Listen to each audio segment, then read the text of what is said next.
Thevalakkara boys ഹൈസ്കൂളിലെ ഷെഡിന് മുകളിൽ വീണ ചെരുപ്പെടുക്കുവാൻ കയറി ഷോക്കേറ്റ് മരിച്ച 8ാം ക്ലാസ് വിദ്യാർത്ഥി മിഥുന്റെ സംസ്കാരം നാളെ 10 മണി മുതൽ സ്കൂളിൽ പൊതുദർശനം. വിദേശത്തുള്ള അമ്മ സുജ നാളെ നാട്ടിലെത്തും. വൈകിട്ടോടെയായിരിക്കും സംസ്കാരം. 8:30 എത്തും. നമ്മൾ 8 ഇതെല്ലാം കഴിഞ്ഞ ശേഷം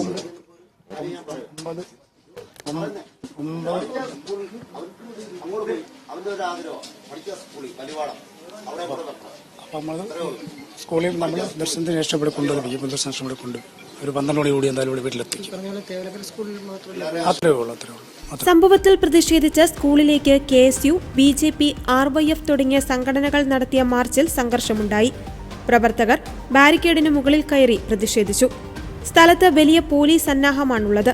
അതേസമയം തേവലക്കരയിലെ മിഥുന്റെ മരണത്തിൽ മന്ത്രി ജെ ചിഞ്ചുറാണിയുടെ പരാമർശത്തിൽ രൂക്ഷ വിമർശനവുമായി പ്രതിപക്ഷ നേതാവ് VD സതീശൻ രംഗത്ത് വന്നു. തേവലക്കരയിലേത് ഗുരുതരമായ വീഴ്ചയാണെന്നും ഷോക്കേറ്റ് മരിച്ച കുട്ടിയെ കുറ്റവാളിയാക്കിയ മന്ത്രി സൂംബ ഡാൻസ് കളിച്ചെന്നും ഇവർക്കൊന്നും മനസാക്ഷിയില്ലേയെന്നും സതീശൻ ചോദിച്ചു. മന്ത്രിമാരുടെ നാവ് നിയന്ത്രിക്കുവാൻ മുഖ്യമന്ത്രി തയ്യാറാകണമെന്നും അദ്ദേഹം ആവശ്യപ്പെട്ടു. അവർക്ക് എല്ലാവർക്കും ഉത്തരവാദിത്വമുണ്ട്. KSABക്ക് ഉത്തരവാദിത്വമുണ്ട്. ലൈൻ തൊട്ട് മുകളിൽ കൂടി പോകുന്നൊരു കെട്ടിടത്തിന് എങ്ങനെ ക്ലിയറൻസ് കൊടുത്തു, എങ്ങനെയാണ് അതിന് ഫിറ്റ്നസ് സർട്ടിഫിക്കറ്റ് കൊടുക്കുന്നത്? എന്നിട്ട് ഇപ്പോൾ മന്ത്രി ചിഞ്ചുറാണി പറഞ്ഞത് ഈ കൊച്ചു മോളിൽ കയറിയെന്നല്ല, പിള്ളേർ മോളിൽ കയറും. ഇപ്പോഴത്തെ കുട്ടി മാത്രമല്ല, നമ്മളൊക്കെ മോളിൽ കയറിയിട്ടുള്ള കുട്ടികളാണ്. ഒരു ചെരുപ്പ് പോയാൽ മോളിൽ കയറി എടുക്കും. ഇപ്പോൾ കൊച്ചിൻ്റെ കുഴപ്പമാണെന്നാണ് ഇപ്പോൾ പുതിയ കണ്ടുപിടുത്തം. ഇതാണ് ഈ മന്ത്രിമാർ. നമ്മുടെ മന്ത്രിസഭയിലെ മന്ത്രിമാർ ഇവരാണ്. ഓരോ മരണവും ഉണ്ടാകുമ്പോൾ ഉത്തരവാദിത്വത്തിൽ നിന്ന് ഒഴിഞ്ഞു മാറി സത്യത്തിൽ ഇത് ഭാവിയിൽ ഇത്രയും സംഭവങ്ങൾ ഉണ്ടാകാതിരിക്കാൻ വേണ്ടിയിട്ടുള്ള സുരക്ഷാ ഓഡിറ്റ് വേണ്ടത്. ഞാൻ തന്നെ മുഖ്യമന്ത്രിക്ക് കത്ത് കൊടുത്തിട്ടുണ്ടായിരുന്നു നേരത്തെ. ഒരു കുട്ടി പാമ്പ് കടിച്ച് മരിച്ചപ്പോൾ, ഒരു പെൺകൊച്ച്, സുരക്ഷാ ഓഡിറ്റ് വേണം, എല്ലാ സ്കൂളുകളിലും ചെക്ക് ചെയ്യണം. നമ്മൾ എത്രയോ പ്രാവശ്യം ആശുപത്രികളിൽ ഈ ഓഡിറ്റ് വേണം എന്ന് എത്രയോ പ്രാവശ്യം ആവശ്യപ്പെട്ടു. ഒരു ആശുപത്രി കെട്ടിടം പൊളിച്ച് കളയാൻ വേണ്ടിയിട്ട് ഒരു ലോക്കൽ ബോഡി ആവശ്യപ്പെട്ടാൽ പോലും എത്ര മാസം കാത്തിരിക്കണം. അപ്പോൾ ഇത് അപകടമാണ്. എന്നിട്ട് ഇന്നലെ മന്ത്രിയുടെ നേതൃത്വത്തിൽ സൂംബ ഡാൻസും. എന്തൊരു നാണക്കേട. ഒരു കടുവ വയനാട്ടിൽ ഒരു സ്ത്രീയെ കടിച്ചു വന്ന ദിവസമാണ്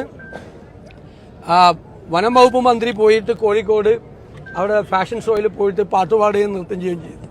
ഇവിടെ ഇന്നലെ ആ കുട്ടി മരിച്ച ദിവസം ആ കുട്ടിയെ കുറ്റപ്പെടുത്തിയിട്ട് വൈകുന്നേരം പോയി സൂംബ ഡാൻസ് നടത്തുകയാണ്. ഇവർക്കൊന്നും മനസാക്ഷിയില്ലെന്നാണ് ഞങ്ങളുടെ ചോദ്യം. മനസാക്ഷിയില്ലേ ഇത്തരം കാര്യങ്ങൾ? പണ്ട് അടിയന്തരമായി ഇത് ഗുരുതരമായ വീഴ്ചകളുണ്ട്.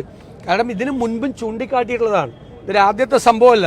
സ്കൂളുകളിൽ സുരക്ഷാ ഓഡിറ്റ് വേണം. അതുണ്ടായിരുന്നെങ്കിൽ ഈ ലൈൻ അതിന്റെ മീതെ കൂടി പോകുമായിരുന്നോ? ഗുരുതരമായ വീഴ്ചയാണ്. എല്ലാവരുടെയും ഭാഗത്തു നിന്ന് വീഴ്ചയുണ്ട്. ആ വീഴ്ച ഇനി ഉണ്ടാകാതിരിക്കാനുള്ള, ഇനി ഒരു കുഞ്ഞിനും ഇത് ഉണ്ടാകാതിരിക്കാനുള്ള കാര്യങ്ങളല്ലേ ചെയ്യേണ്ടത്. ആരാണെങ്കിലും ഇത്തരം സംഭവങ്ങൾ ഉണ്ടാകുമ്പോൾ അങ്ങനെയല്ലേ ചെയ്യുള്ളൂ. എന്നിട്ട് ഇവർ മാറി മാറി ഇന്ന് പരിഹസിക്കുകയാണ്. ഇപ്പോൾ ഒരു കുറ്റവാളിയെ കണ്ടെത്തി, ചെരുപ്പ് എടുക്കാൻ വേണ്ടിയിട്ട് മോളിൽ കയറിയ കുട്ടിയാണ് ഇപ്പോൾ കുറ്റവാളി. കുഞ്ഞുങ്ങളെക്കുറിച്ച് ഒന്ന് അന്വേഷിച്ചു. കുഞ്ഞുങ്ങൾ ആ പ്രായത്തിൽ ചെയ്യുന്നത്, കുഞ്ഞുങ്ങൾ ആ പ്രായത്തിൽ വെള്ളത്തിൽ ചാടും, മോളിൽ കയറും, എല്ലാം ചെയ്യും. എല്ലാവരുടെയും കുഞ്ഞുങ്ങൾ ചെയ്യും.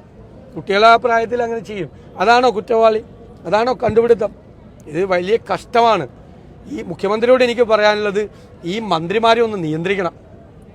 അവരുടെ നാവിനെ ഒന്ന് നിയന്ത്രിക്കണം.